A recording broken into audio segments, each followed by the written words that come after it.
우리가 늘 듣고 있는 하나님의 말씀, 우리가 늘 하고 있는 기도,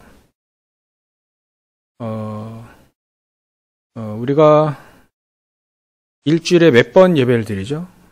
드리고 있는 예배. 이 모든 것들이 사실 이 바리새인들이나 또 사두개인들, 종교인들, 그런 사람들에게는 이 가치 없이 보여야 됩니다. 그래야만 이렇게 진짜 믿는 사람을 알 수 있죠. 진짜 복음, 이 진짜 복음은 아무에게나 깨닫게 하면 안 되겠죠. 일단은 그 장사꾼과 같은 자기 이익에 따라 움직이는 사람들에게는 이게 복음이 깨달아질 수 없거니와 또 깨달아져도 안 되죠. 왜냐하면 복음을 장사꾼들처럼 이용할 테고 자기 이익에 반대되면 언제든지 버릴 거니까. 그런 사람들에게는 복음의 깊은 것을 깨닫게 하시지 않겠지만, 깨달을 수도 없겠지만, 깨닫게 하시기도 않아요. 그래서 그들에게는 이게 가치가 없어 보이죠. 우리가 늘 하는 그 기도가 영적인 세계가 움직인다는 것을 잘 모르게 합니다. 잘 안 믿게 만들기도 하고요. 그리고 그리스도를 그렇게 소중하게 보지 않습니다. 왜냐하면 바리새인들이 소중하게 봤다면 그리스도 앞에 자기 걸 내버려야 되겠죠. 근데 그리스도도 메시아도 자기 민족만을 위한 메시아를 기다렸다는 것은 메시아를 중요하게 여기지 않았다는 거죠. 성경도 달달달달 외우는 이 바리새인들이 성경 말씀도 별로 중요하게 여기지 않았어요. 중요하게 여겼더라면 아브라함의 고백을 딱 받아들였겠죠. 자기 이익보다 성경을 별로 중요하게 여기지 않기 때문에 성경도 그렇게 덜덜덜덜덜 외우는 바리새인들도 성경 말씀을 중요하게 여기지 않았습니다. 어떤 걸 중요하게 여겼냐면 이 사람들은 자기가 가지고 있는 거, 우리 민족이 가지고 있는 거, 결국은 창세기 3장, 6장, 11장이죠. 그게 사단의 메시지입니다. 사단의 메시지. 그 사단의 메시지를 이게 사단은 아주 교묘하게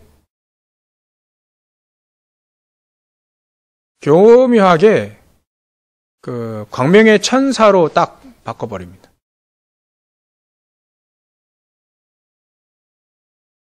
그렇기 때문에 이렇게 복음의 깊이를 알지 못하는 사람들에게는 최고의 거라 보이죠. 최고의 거. 이 세상에 그것보다 더 중요한 게 없어요. 창세기 3장, 6장, 11장이. 그러니까 이제 이사야가 얘기한 것처럼 그들의 눈이 하나님은 멀게 하셨다. 그들의 마음도 완고하게 하셨다.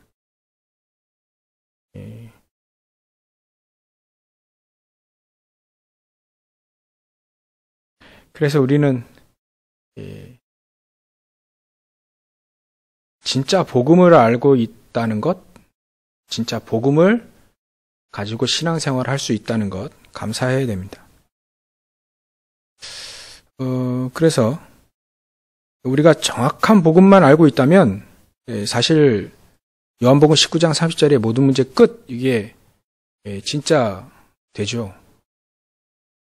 그래 되면 이제 사단은 그 발 앞에 이제 딱 무릎을 꿇게 돼 있잖아요.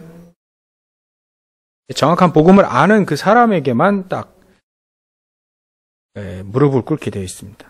그래서 우리는 정확한 복음만 알면 된다. 그 정확한 복음을 가지고 정확한 우리가 이 세상에 살고 있기 때문에 이 세상 살리는 하나님의 언약 있잖아요. 사도행전 1장 8절 그 언약만 정확하게 붙잡고 있으면 된다. 그래서 우리는 자세가 말이죠. 하나님이 소중하게 여기는 것을 우리가 소중하게 여겨야 됩니다.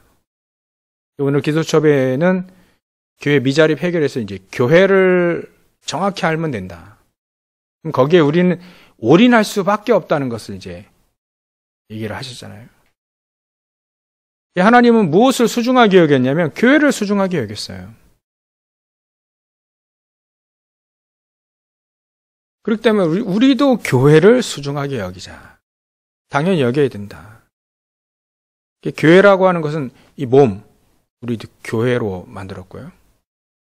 너희가 하나님의 성전인 것과 고린도전서 3장 16절 우리를 교회로 만들었기 때문에 우리가 소중한 거죠.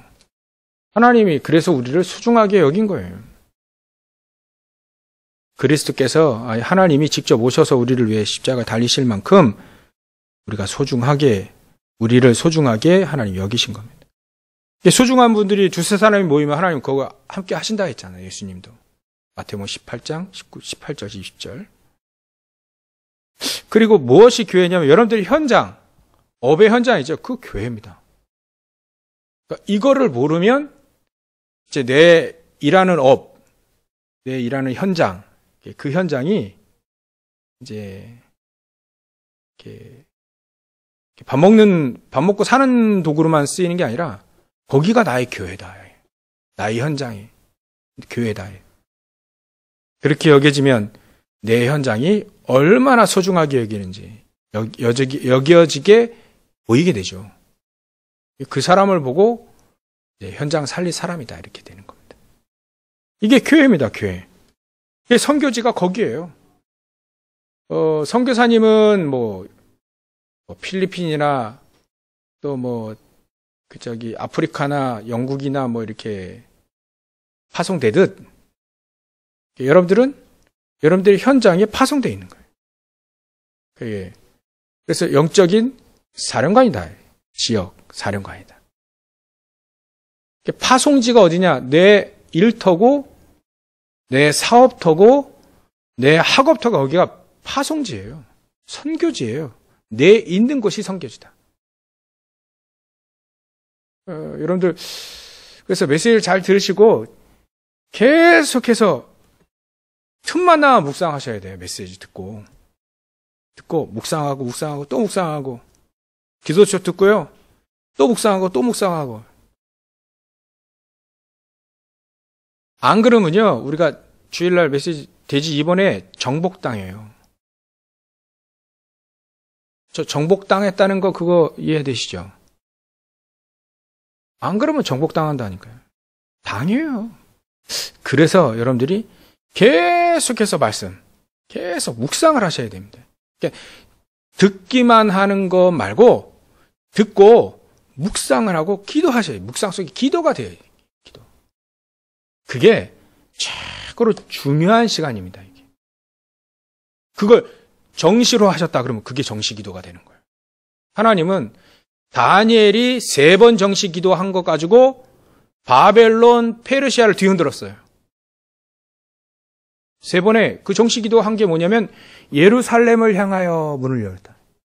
언약을 붙잡고 말씀을 붙잡고 우리가 왜 이 땅에 포로가 되었냐를 묵상을 한 거예요. 다니엘이. 그래서 그냥 활짝 문을 연 게 아니라 예루살렘을 향하여 때마침 방향이 그쪽으로 창문도 있었어요. 희한하게. 그 문을 창문을 거기다 확장 열어놓고 거기다 대고 그 방향 왜 우리 민족이 여기에 포로된 말씀을 붙잡고 하루에 3번씩 묵상을 한 거예요. 하나님은 그 시간에 바벨론을 뒤흔들어 버렸습니다. 다니엘 한 명을 통해서도. 에스더는 또 뭘 소중하게 여기냐? 기도라고 하는 걸 소중하게 여기죠. 얼마나 소중해? 자기가 이제 법을 어기고 이제 왕 앞에 가야 되는 거예요.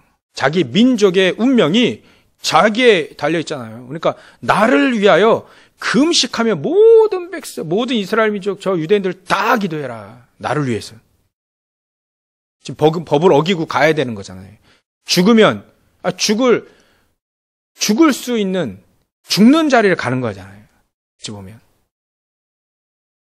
그때 에스더가 주문하잖아요. 모르드게에게 나를 위해 기도해달라. 모든 유대인들이 나를 위해 기도해라. 그리고 자기도 나도 기도하겠다. 그때 이제 기적적인 일이 벌어졌죠. 이스라엘 민족 전체가, 유다 민족 전체 죽어야 되는데 오히려 흑암에서 그때 무너지는 시간이 되어버리는 겁니다. 그러니까 에스더는 가장 중요한 집중의 기도라고 하는 문제와 사건 만났을 때 이 에스더는 기도하기 시작하는 거예요. 본격적으로 기도한 거죠. 이스라엘 민족 전체, 그 포로당한 그 유다인들 전부 다 살렸던 여인이 이 에스더입니다, 에스더. 그만큼 중요한 위치에 가 있었기도 했고, 중요한 걸 딱 붙잡은 거죠. 여러분들, 이게 우리가 늘 듣는 얘기죠. 역사 안 일어납니다, 그러면. 딱 코로나 시대에요. 언약 딱 붙잡아야 돼요, 이건요. 이런 식의 거의 없습니다, 이제. 다음번에는 우리가 조금 더 유동성 있게 대처를 하잖아요. 앞으로 계속 오면. 지금 막 우왕좌왕하는 건 지금밖에 없어요. 물론 더 센 거 나오기도 하겠지만, 우리가 이 시기에 우리가 한 번도 경험해보지 못했던 예배를 드리고 있는 거잖아요. 온라인 예배라든지 인터넷 예배라든지 가정 예배라든지 때마침 유목사님 이거 알지 못했는데 단을 쌓아라. 연초부터 계속 단을 쌓아라. 가정에서 단을 쌓아라. 그 말을 하셨어요. 단을 쌓기 시작해라. 이 전도자의 메시지는 그냥 사무엘의 말 한마디 땅에 떨어지지 않는 것처럼 전도자의 메시지는 땅에 떨어지지 않습니다. 미리 우리에게 내가 아브라함에게 미리 행할 것을 알리지 않겠냐. 뭐 이런 말 똑같은 거죠. 그러니까 우리는요, 정복당하지 않으려면 정시로, 다니엘처럼, 아니 에스더처럼 집중적으로 기도해야 됩니다. 지금 시대는 기도하지 않으면요, 시대가 어떻게 바뀔지 몰라요. 제가 책들 좀 읽었는데, 시대가 앞으로 지금처럼은 되지 않아요. 지금보다는 또 바뀌어요. 왜냐하면 예전에 제가 시계를 찾고 있지만 예전에 얘기했잖아요. 제가 말씀드렸잖아요. 독수리 오영재라고 만화 영화 있었어요. 그죠? 독수리 오영재. 우리 청년들은 모르지만 독수리 오영재라고, 오형제가 아니라 오남매인데 그 여자 한 명 나오잖아요. 오남매인데 오형제예요. 거기에 꼬마애가 통화를 하는데, 그게 제가 어렸을 때거든요. 휴대폰도 없었을 때인데 손목시계를 가지고 통화를 해요. 거기서 지들 멤버들끼리 통화를 해요. 저런 시대가 꿈에도 생각 못했는데 지금 화상전화 다 나오잖아요. 화상전화 다 하잖아요. 요즘엔 손목시계 이게 뭐죠? 애플에서 나온 거, 뭐 삼성에서 나온 삼성 무슨 워치 다 나오잖아요. 다 됩니다. 시대가 바뀌는데 앞으로는 더 급변하기 시작하게 됩니다. 그 급변한 시대에 우리가 당황하지 않고 우왕좌왕하지 않은 건 기도하셔야 됩니다. 정말 말씀 붙잡고 기도하셔야, 우리가 같이 기도해야 성령의 인도를 받을 수 있어요. 성령 인도 받는 사람은 그 어떤 시대에도 승리했다는 거. 성령 인도 받는 사람은, 하나님의 능력을 힘입어 성령 인도 받은 사람은 그 어떤 시대에도 정복했다는 거. 성경이 증명하지 않습니까? 최고의 발달, 그 당시에는 최고 발달, 로마 군대면 최고의 발달이잖아요. 문화로 보면 헬라 문화, 최고 문학입니다. 정치로는 로마, 문화로는 헬라, 종교라면 이제 유대교, 최고의, 이 틈에서 초대교회가 어떻게 살아날 수 있었습니까? 초대교회가 살아날 수 있었던 비결은 이들이 말씀을 붙잡고 기도했다는 거죠. 사실적으로 기도했다는 거예요. 사실적으로 이분들이 단을 쌓았고요. 구약으로 말하면 단을 쌓았고, 신약으로 말하면 오로지 기도에 힘쓰니라. 그래서 코로나 시대 때 하나님이 우리에게 딱 준비시키는 겁니다. 앞으로 세계가 어떻게 변할지 모르기 때문에 기도해라. 정신의 문제들, 육신의 문제들, 전염병, 지진, 화산, 여러 가지 재앙들이 막 올 거다. 어려운 시대가 올 거다. 라고 얘기하시잖아요. 하나님은 성경을 통해서. 대비해라. 어떤 대비냐? 다른 대비가 아니죠. 말씀 붙잡고 기도해서 성령인도 받아라.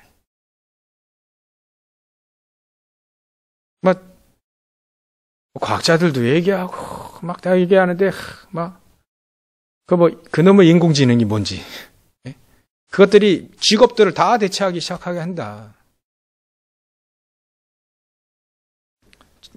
첫 번째로 없어지는 것들이 여러 가지 사자로 끝나는 직업들이 없어진다네요. 판사, 검사, 교사. 요즘에 인공지능 목사 중들 나왔대요. 인공지능 얘가 뭔 말을 할지, 무슨 말을 할까? 유명한 목사님들 설교를 이렇게 딱딱딱 해가지고 딱 얘기할까? 생각되는데, 거기에 하나님 역사 하실라나? 근데요, 앞으로 10년, 20년, 어떤 시대가 올지 모릅니다. 도대체.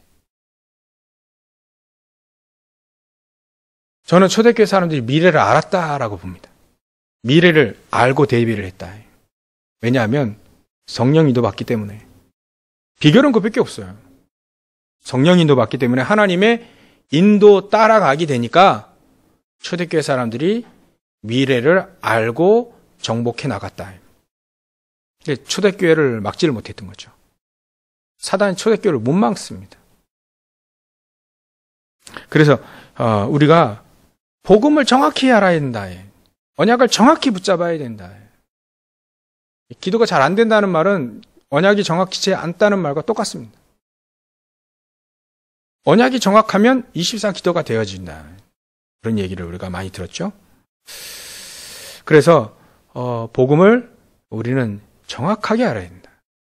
복음이 정확해지기 시작하게 되면요, 우리의 영혼과 마음, 생각, 육신이 힘을 얻게 되어 있습니다.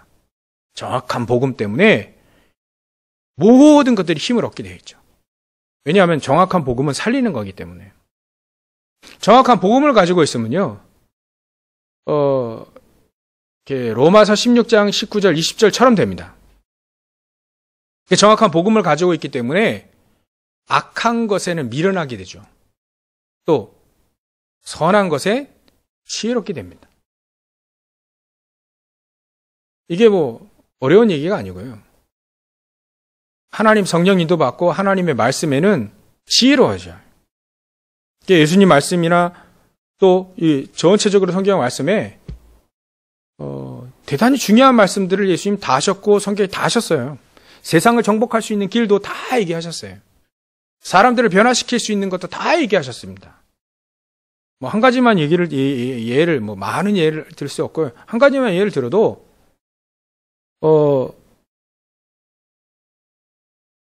다른 사람을 내 이웃을 내 몸처럼 사랑해 버리면요, 다 살려버립니다. 이웃을 그게 하나님 사랑, 이웃 사랑, 그게 첫 번째 강령이다 이렇게 얘기했잖아요, 예수님도. 그러니까 내 이웃을 내 몸처럼 사랑한다면 안 될 게 없다니까요. 세상 정복하는 중요한 방법 중에 하나가 바로 그겁니다. 예수님 말씀하신 거예요. 내 이웃을 내 몸처럼 사랑하면 다 살리고 다 변화시킬 수 있죠. 왜냐하면 복음 가진 자가 그렇게 할 수 있으니까. 그렇기 때문에 성경에는요, 다 나와 있어요. 세상 어떻게 살리고 정복하고 그 세상 어떻게 살아야 될지 다 나와 있어요. 근데 이 하나님의 말씀을 묵상을 자꾸 하시는 거예요. 하나님 말씀을 계속 한번 우리가 성경 그 본문을 읽지 않습니까? 집에 가셔서 한번 읽어보시고 왜 이런 말이 이렇게 메시지가 이렇게 나왔는지 이 말이 과연 무엇을 뜻하는지를 집에 가셔서 찾아보셔서 묵상을 하셔야 돼요. 그게 어마어마한 큰 차이가 있습니다. 그래서 메시지 말씀, 그래. 목사님, 이 메시지, 이 한 줄 가지고 또 메시지를 끌어내셨구나. 사람의 영광을 하나님의 영광보다 더 사랑하였다. 이거 가지고 끌어내셨구나. 그러면 나는 사람의 영광을 위해 사는 것이냐, 하나님의 영광을 사는 것이냐. 그럼 사람의 영광을 위해 사는 것이 무엇이고, 하나님의 영광을 위해서 사는 것이 무엇이냐. 난 어떤 걸 더 사랑하고 있느냐. 이런 것들 묵상하셔서 정리해 놓고 글도 써보기고, 이렇게 몇 장 써보기도 하고요. 그렇게 해서 자꾸 내 걸로 만들어야 돼요. 머릿속에만 있는 건 내 게 아닙니다. 저도요, 머릿속에만 있다가 담다가 어느 순간 잊어버려요. 그걸 써놔야 돼요. 써놓지 않으면 잊어버려요. 내 게 아니에요. 반드시 그걸 써놓고 읽어보고, 그래서 하다못해 저는요, 핸드폰에다가도 이거를 노트 기능 해가지고 분뚝 써면요, 이렇게 운전할 때도 많이 생각나요. 그러면 놨다가 신호 걸리면 다다다다닥 쳐놓습니다. 안 그러면 잊어버린다니까요. 중요한 하나님의 나의 메시지를 잊어버린다니까요. 그럼 내 거 아니에요. 잊어버린 건 내 게 아닙니다. 중요한 거 하나 딱 기억해놨는데 써놓다 하다가 뭐 통화하고 뭐하고 하다가 잊어버려버렸어요. 얼마나 안타까운지. 3일을 기도했습니다. 3일을 그 메시지 하나. 근데 깨닫겠어요. 그걸 메시지 하는 겁니다. 그러니까요.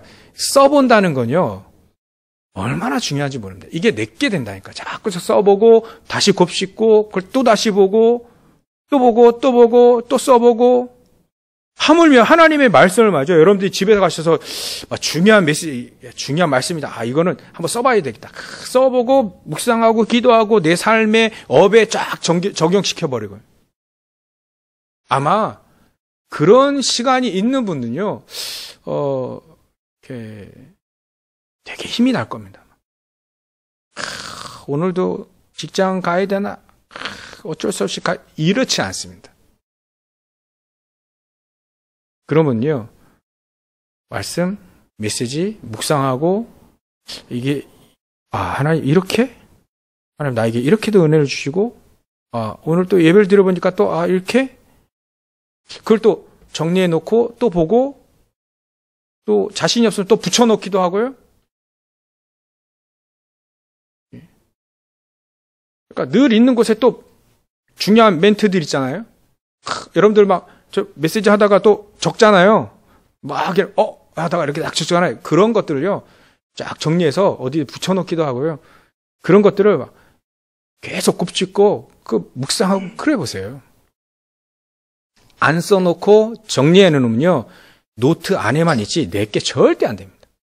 그런 것들 정리해 놓고요, 써놓는 거예요. 또 보는 거예요. 중요한 때 또 붙이는 거예요. 그래서 그걸 철저하게 내 거로 만들어야 돼요. 메시지를, 말씀을 철저하게 내 거로 만드는 그 사람이 결국은 인도 잘 받습니다. 나 뭐 해야 될까? 절대 그런 말 안 합니다. 왜? 인도 받고 있으니까. 앞으로 뭐 해야 됩니까? 고민하지 않습니다. 왜? 인도 받고 있으니까. 너무 중요해요. 그게 복음을 잘 깨닫는 겁니다. 왜냐하면 복음 깨달으면 하나님의 것들은 너무 소중하게 여겨지게 됩니다. 하물며 교회 건물이라든지 기구들, 이것도 소중하게 여겨집니다. 왜냐하면 하나님 거기 때문에 성물이라 하잖아요. 성물. 성도도 소중하게 여겨지게 되어 있더라고요. 저는 예전에 복음 깨닫지 못했을 때는요, 이상한 사람들 보면 좀 그랬어요. 근데 복음을 깨닫게 되다 보니까 이분들이 소중한 분들이구나, 이분들이. 전도 현장 가보니까 소중하구나, 이분들이. 왜냐하면 이분들은 교회로 왔다니까요. 그렇게 얘기를 해도 교회를 안 오는데 모자르더라도 이분들이 교회에 와 있어요. 하나님이 선택해서 불러 모으셨다니까요. 아무리 애를 써도 교회 안 오는데 이분들이 교회에 왔더라. 야, 이게 기적이구나. 복음 잘 못 깨달았을 때는요, 선한 데 지혜롭지 못했습니다. 악한 데에는 좀 약간 지혜롭게 말이죠. 그래서 삶을 살고. 복음을 조금 깨닫기 시작하게 되다 보니까 다 소중해요. 이야. 그거를 조금씩 깨닫기 시작하게 됩니다. 눈이 열려지는 것 같아요. 그래서 우리가 복음을 정확히 안다는 건 너무너무 소중한데, 복음을 정확히 깨닫고 깨닫고 이렇게 누리다 보면, 사단이 그 발 앞에 무릎을 꿇을 수밖에 없구나. 요셉 앞에 사단은 무릎을 꿇을 수밖에 없구나를 성경을 통해서 보게 돼요. 사단이 요셉을 속일 수가 있나요? 어떻게? 사기를 못 쳐요, 요셉 앞에.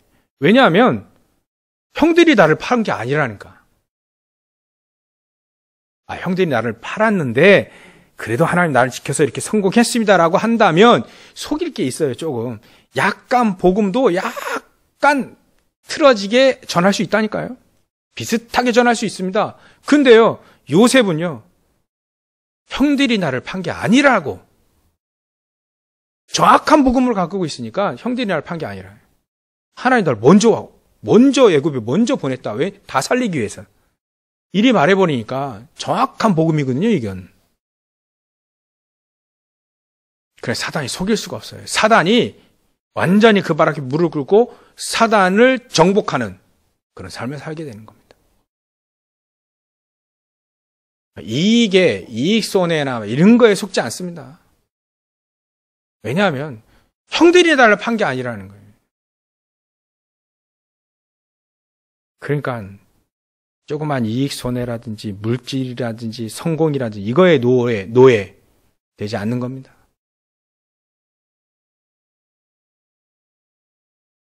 우리가 사단을 무릎 꿇게 만들려고 한다면요, 불신자들보다는 생각이 뛰어넘어야 됩니다. 불신자 생각보다는 좀 더 뛰어넘어져야 됩니다. 우리가 어떻게 그를 할 수 있냐. 복음의 능력이라면 가능하지 않겠습니까? 성령이 능력이라 한다면 그게 가능하지 않겠나 이거예요. 실력은 불신자들이 훨씬 더 뛰어날 수 있습니다.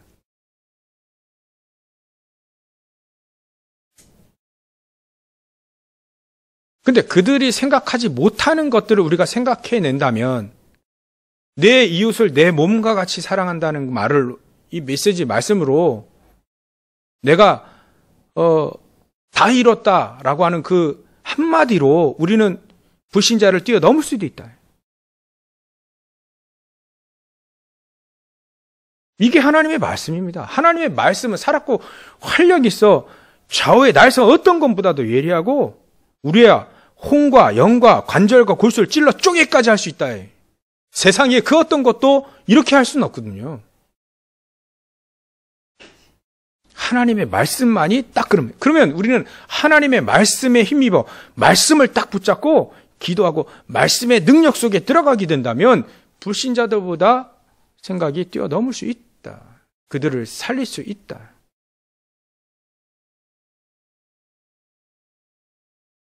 그래서 여러분들 실제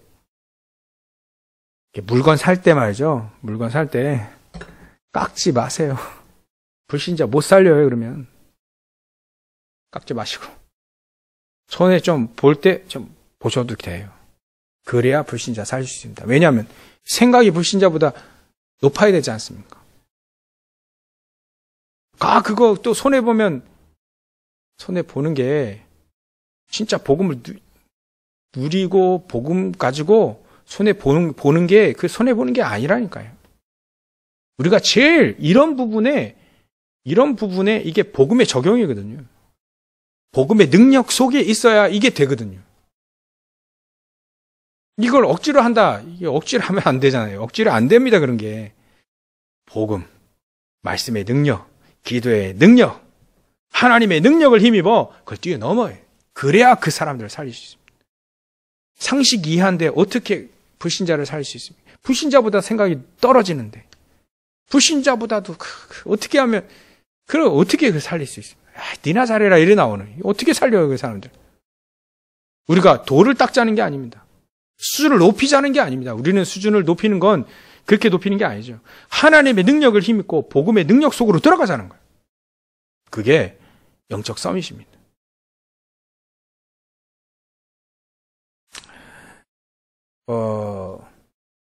제가 도표를 하나 생각해 봤는데요.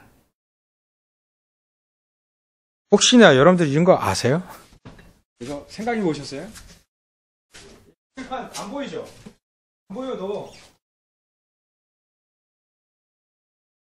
이게 영적 서밋이고요. 그 다음에 기능 서밋이 있고 문화 서밋이 있어요. 영적 서밋 안에 서밋이 있어요. 서밋 안에서 다 쌓이는 거를 끌어내야 돼요. 끌어내야 돼요. 저는 도표 그려보신 분 혹시 기능서 문화 서밋, 영적 서밋, 기능 서밋, 문화 서밋 이거를 도표로 그려보든가 또 적용해봐서 이렇게 생각하고 묵상하고 만약에 저런 것들이 계속해서 묵상 속에 어떻게 하면 하나님의 말씀을 더 잘 깨닫고 인도받고 내 거로 만들까 이거 고민을 계속 하다 보면요. 아마 제가 메시지 할 때 여러분들 뇌 속에 여러분들 마음 속에 생각 속에 메시지가 탁탁탁탁탁 들어맞기도 하고 내가 말은 안 했는데 메시지를 안 했는데 하나님 여러분들 깨닫게 하시고 삶의 현장에 딱 적용되고 내 업에 적용되고 학업에 적용되는 이런 폭발적인 역사가 그때 일어납니다. 그걸 맛보셨다면 진짜 성령님도 받고 계신 거예요. 어떤 목사님이 그런 얘기를 하시더라고요. 지금 내가 메시지 하는데 여러분들 마음속에 생각 속에 메시지가 팍팍팍 떠오르는 사람 그 사람 목사해라. 그 얘기를 했어요. 그래서 그 말에 힘입어서도 제가 신학을 하게 됐습니다. 제 머릿속에 그게 팍팍팍 떠오르는 게 그런 게 많았거든요. 예전에 청년 때. 그래서 여러분들 계속 메시지를 붙잡고요. 계속 묵상하고 적용하고 이런 것들이요. 너무 중요합니다. 그때 여러분들의 머리는 열려요. 영혼은 열린다. 영혼의 문이 열려집니다. 응답의 문이 그때 열려져요. 이런 것들이 없으면 늘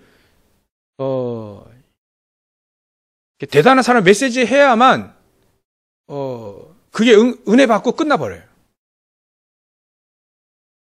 그러나 어느 누가 여기서 메시지를 하더라도 복음적인 얘기, 복음을 얘기한다면 어떤 누가 얘기를 하더라도 그 속에 하나님의 응답을 딱 찾아냅니다. 묵상하고 있는 사람들. 사람에 의해 좌우되지 않아요. 하나님의 말씀에 의해 좌우됩니다. 그 사람들. 그게 진짜 아니겠습니까? 그게 선한데 지혜롭고 악한데 미련한 거 아닌가요?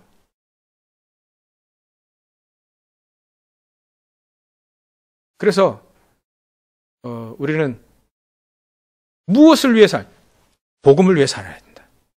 오직 복음. 그리고 어떻게 살아야 되냐? 정복하고 살아야 된다. 얼마나 많은 사람들이 지식의 노예가 되어 있지 않습니까? 그죠? 지식의 노예.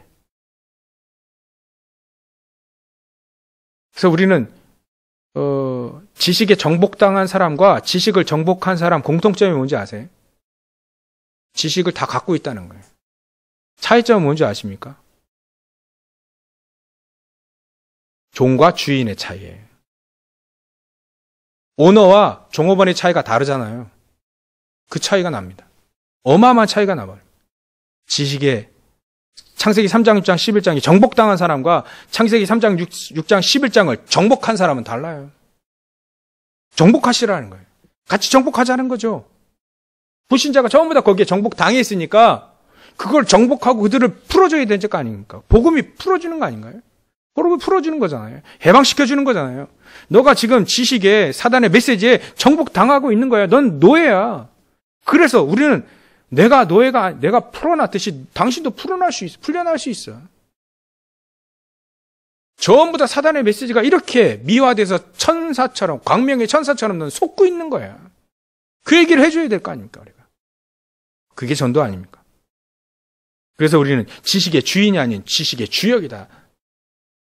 창세기 3장, 6장, 11장을 뒤엎을 수 있는, 그걸 거기서 해방시킬 수 있는 주역이다. 주인은 그리스도니까요. 우린 주역이다. 여러분들 정복하고 사시길 바랍니다. 그럼 세 번째 우리가 봤던 하나님의 계획. 어떻게 하나님의 영광을 위해 살 수 있냐.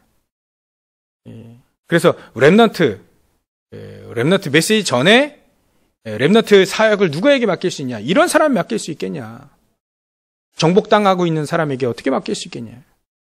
창세기 3장, 6장, 11장에 어떻게 정복당하고 있는 사람에게 어떻게 렘넌트를 맡길 수가 있겠냐. 그 사람들은 전부 다 눈을 가리웠고 하나님이 또 마음을 강팍하게 만들어서 렘넌트 사역 못하게 만들고 진짜 복음의 핵심 진주를 발견하지 못하도록, 왜냐하면 저 이용할 거니까 그렇게 만들고 진짜 밤나무 상수리나무가 다 배임을 당하여도 그 중에 몇 분의 1이요?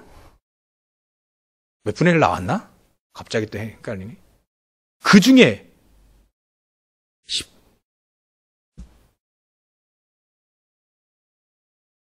찾아보세요. 왜 이러냐, 오늘? 왜 이럽니까요?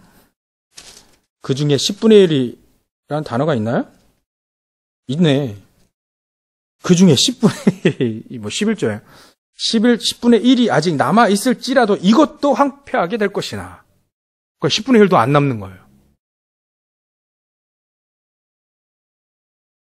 다 날아가는 겁니다, 다. 근데 그 중에 그루터기, 여러분들 같이 진짜 극소수의 사람이 복음을 가지고 렘넌트 사역할 수 있다는 거예요. 이게 바로 하나님의 가장 중요한 소원이에요, 소원. 렘넌트가 소원이에요. 왜냐하면 렘넌트를 일으켜서, 여러분, 우리는 렘넌트의 발판이 되어지고요. 렘넌트 일으켜서 전 세계 복음을 하는 것이 하나님의 소원이에요. 이 소원을 마음에 품고 우리 교회가 세 가지로 회복될 수 있도록 기도하는 거죠. 237. 치유, 서밋. 이게 하나님의 소원이에요.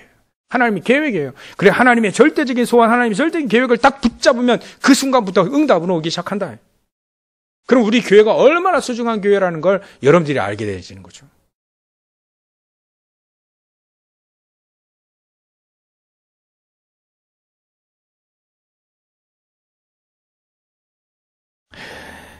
그래서 결론으로 여러분들 이 일을 말이죠. 저는 목회겠죠. 이를 영적 서밋 속에서 끌어냈어요. 학업을 그 속에서 끌어내야 돼. 이게 영적 서밋 된 다음에 기능 서밋 되고, 기능 서밋 되면 문화 서밋, 그렇게 시간적인 그런 흐름에 있을 수도 있지만 중요한 건요, 그거보다는 내 기능의 서밋이, 요셉은 꿈 해석을 통해서 전 세계를 살렸잖아요. 쌀 장사로 전 세계를 살렸잖아요. 그 업이. 그게 어떻게 하면 전 세계를 살릴 수 있도록 쓰임받냐면 영적 서밋 안에서 쌀 장사가 되니까, 영적 서밋 안에서 꿈을 해석해 주니까, 그게 영적 서밋 속에서 기능 서밋이 된 거예요. 쌀 장사 누가 못합니까? 전 세계적으로 쌀 장사 못하는 사람이 하는 사람이 있을 거예요. 근데 요셉처럼 살리지는 못한다. 그게 영적 서밋 안에서 그 기능이 뽑아져 나온 거예요. 거기서 영적 서밋 안에서 문화 서밋이 뽑아져 나온 거라니까요. 그게 살리는 겁니다, 그게. 우리는 그러면 결론적으로 어디를 향해 가야 됩니까? 영적 서밋 계속 그 속으로 계속 가야 되는 거예요. 그래서 범사의 내 영혼이 잘됨 같이 아침에만요? 아니에요. 아침 저녁 24 범사에 내 영혼이 잘되고 범사에 잘되고 강건해지도록 아침에만 반짝 건강해졌다가 저녁 때는 안 건강해지 그게 아니에요. 그 안에는 24라고 하는 비밀이 그 안에 범사에 늘 항상 이런 것들이 24의 비밀이 그 안에 있습니다. 여러분들이 24라는 거 아시죠? 늘 그 생각이에요. 늘 제가 구두에 관심 있을 때는요. 늘 24 구두. 발이 너무 물이 차니까 어떻게 하면 좋은 구두를 살 수 있을까? 어떻게 하면 좋은 구두가 뭔 구두일까? 막 찾아보고 하도 찾아봐가지고 디스코 왔다니까. 작년에 3개월 동안 고생 많이 했어요. 근데요. 그게 24가 되더라고요. 연애할 때처럼 말이야. 24가 되더라고. 구두 24가. 근데 여러분들 24의 비밀이 놀랍게 우리가 갖고 있습니다. 말씀을 늘 생각하는 거예요. 늘 생각해보는 거예요. 그러면 그 말씀 24가 결국은 영적 서밋으로 그 안에서 여러분들이 기능이 나오고 현장 살리는 것이 나옵니다. 시대 살리는 것들이 그 속에서 나옵니다. 늘 말씀 늘 묵상하고 있는 이 에디슨을 통해서 여러 가지 발목품이 나왔다는 거예요. 에디슨은요 늘 말씀 속에서 낚시할 때도 똑같이 낚시 광이었다지 않습니까? 그게 쉬기도 하고 낚시가 쉬기도 하지만 집중할 수 있는 중요한 시간이었다는 거죠. 우리에게도 그런 시간이 필요합니다. 올스톱하고 말이죠. 올스톱하고 하나님 말씀 앞에 딱 쓰는 시간이 있는 사람과 없는 사람 천지 차이입니다. 이런 축복을 누리셔서 진짜 현장을 정복하고 살리시길 바랍니다.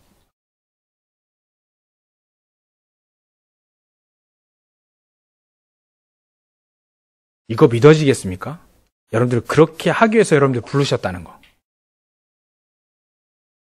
믿고 승리하시기 바랍니다.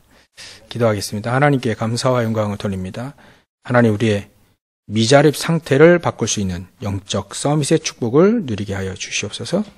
그 속에서 정복하며 하나님의 영광을 위해 오직 복음을 위해 살 수 있도록 주님께서 역사해 주시옵소서.